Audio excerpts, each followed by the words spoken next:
peristiwa yang menyeramkan ya. Itu adalah peristiwa ketika Hiroshima dibom atom, guys. Berbicara tentang bom atom, pasti terlintas di benak kita ya mengenai kimia. Apalagi bom berkaitan erat dengan bahan-bahan kimia. Tapi pada video ini kita akan membahas mengenai atom. Apa sih itu atom?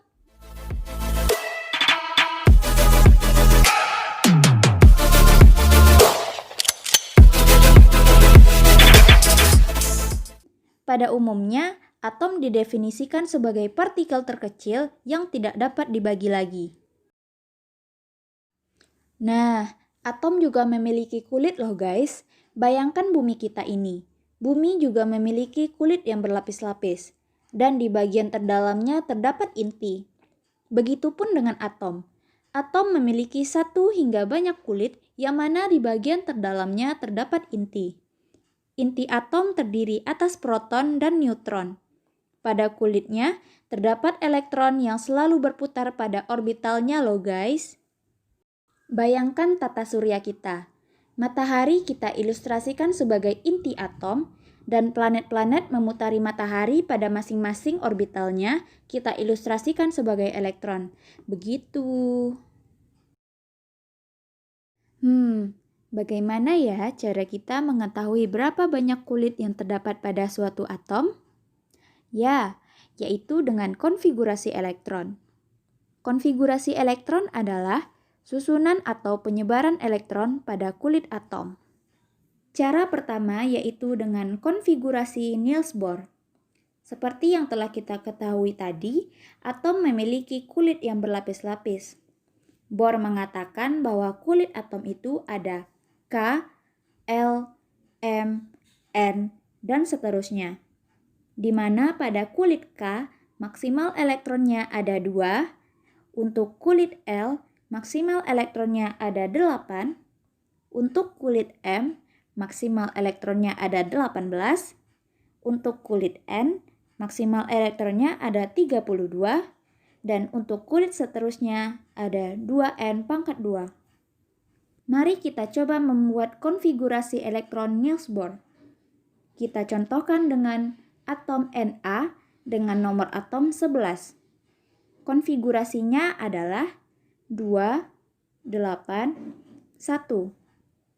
Untuk atom Ca dengan nomor atom 20, konfigurasinya adalah 2, 8, 8, 2. Jika isi elektron pada kulit selanjutnya tidak mencapai maksimal aturan pengisian elektronnya, maka diisi dengan maksimal elektron sebelumnya. Selanjutnya konfigurasi elektron orbital. Orbital atom terdiri dari orbital S, P, D, dan F, di mana orbital S, P, D, dan F itu adalah tingkat energi kulit dan subkulit suatu atom. Nah, begini nih bentuknya.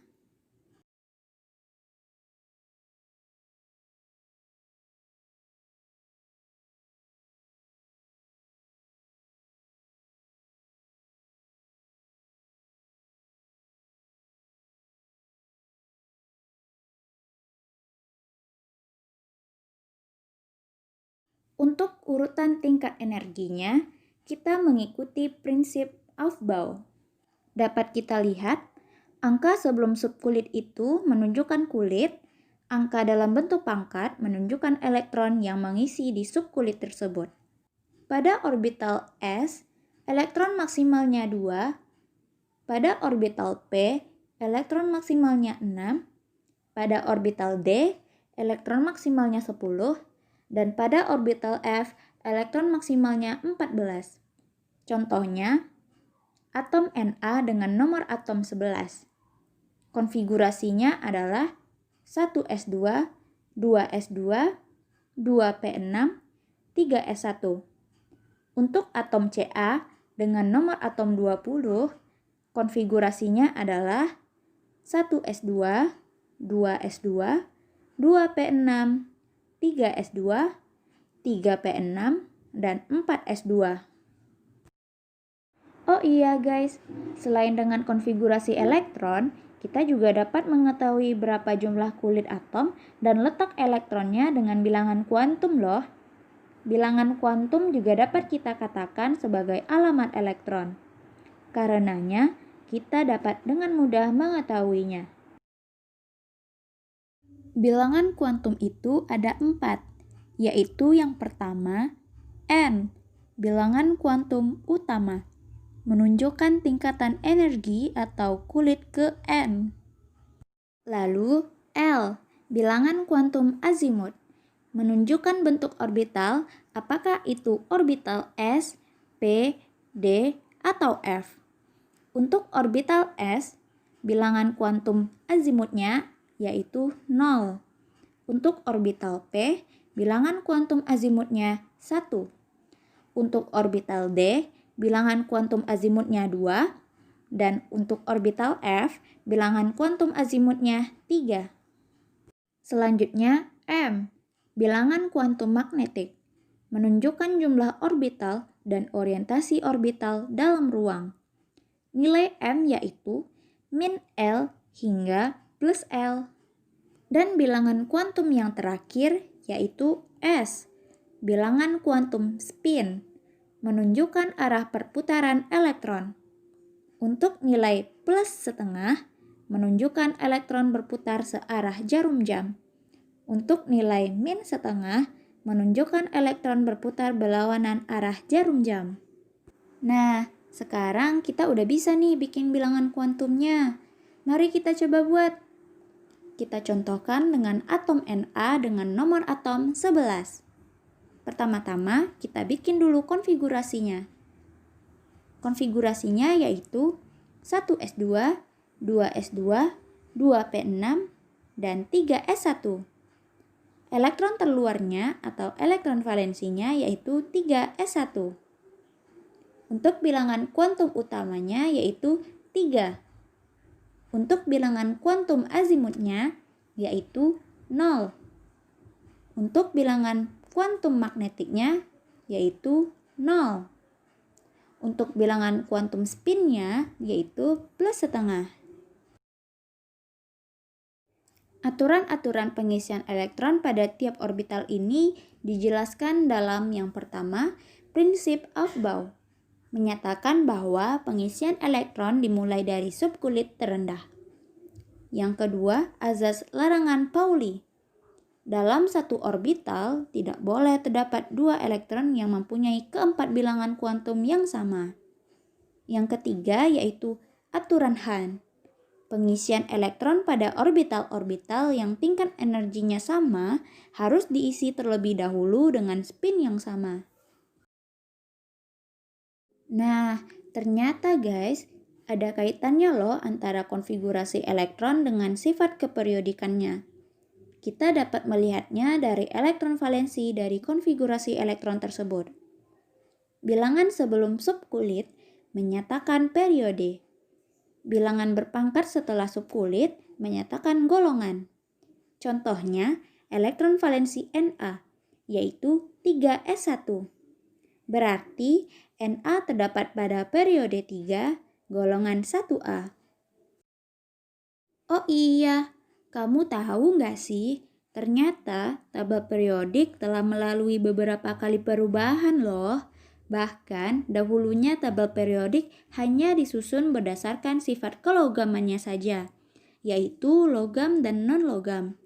Ini dikembangkan oleh Anthony Laurent de Lavoisier, atau yang biasa kita kenal dengan Lavoisier. Selanjutnya, Triad Dobereiner melihat adanya kemiripan di antara beberapa unsur. Kemudian, ia mengelompokkannya menurut kemiripan yang ada. Setelah dilakukan penelitian lebih lanjut mengenai unsur-unsur ini, Octave Newlands mengetahui bahwa setiap unsur memiliki massa atom relatif yang berbeda-beda. Kemudian, ia menyusun ulang tabel periodik yang ada berdasarkan kenaikan massa atom relatifnya. Kelanjutan dari Octave Newlands sebelumnya dilanjutkan oleh Dmitri Ivanovich Mendeleev, atau yang kita kenal sebagai Mendeleev, menempatkan unsur yang memiliki kemiripan-kemiripan sifat dalam satu lajur vertikal, yang disebut golongan. Kemudian, lajur horizontal ditempatkan untuk unsur yang berdasarkan kenaikan massa atom relatifnya disebut dengan periode. Nah, dari beberapa kali revisi dan terus dikembangkan, barulah kita dapat menemui tabel periodik seperti saat sekarang ini. Tabel periodik ini biasa kita sebut tabel periodik modern atau tabel periodik panjang yang dikembangkan oleh Henry Gwyn Jeffreys Moseley atau yang biasa kita kenal sebagai Henry Moseley. Tabel periodik ini disusun berdasarkan kenaikan nomor atom dan kemiripan sifatnya. Dan sampai saat ini masih dilakukan pengembangan atau penambahan unsur dalam tabel periodik ini. Hingga saat ini, unsur yang berhasil ditemukan ada sekitar 118 unsur. Jadi, begitulah guys pembahasan kita mengenai atom. Jadi, mulai sekarang jangan negatif thinking ya dengan atom. Jangan hanya berpikiran bahwa kimia itu berbahaya ya. Sampai jumpa.